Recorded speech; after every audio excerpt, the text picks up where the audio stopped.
Very good morning. Saturday morning எப்பயுமே சப்பாத்திலாம் டின்னருக்கு தான் செய்கிறது.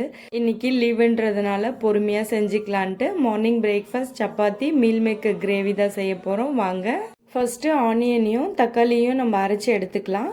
அதுக்கப்புறம் மீல் மேக்கரை சுடுதண்ணியில் போட்டு எடுத்து வச்சுருங்க ஒரு 5 மினிட்ஸ். எண்ணெய் விட்டுட்டு கொஞ்சமாக வீட்டில் அரைச்ச மிளகாத்தூள் ஆட் பண்ணிக்கோங்க. அது கூட எடுத்து வச்சுருக்க மீல் மேக்கரை நல்லா தண்ணி புழிஞ்சிட்டு அதில் ஒரு பெரட்டி எடுத்துருங்க.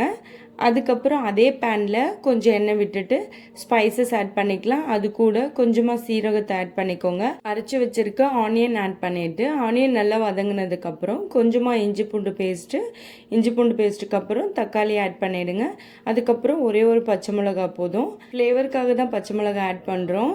அது கூட வீட்டில் அரைச்சிருக்க மிளகாய்த்தூள், கொஞ்சம் கரம் மசாலா, சால்ட்டு எல்லாமே ஆட் பண்ணிவிட்டு தேவையான அளவுக்கு தண்ணி விட்டுருங்க.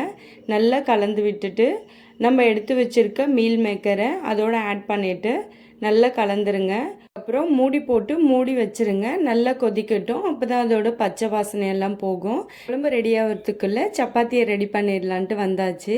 இப்போ சப்பாத்தியை திரட்டிட்டு அதை போட்டு எடுத்து வச்சிடலாம். இப்போது குழம்புமே ரெடி ஆகிடுச்சு.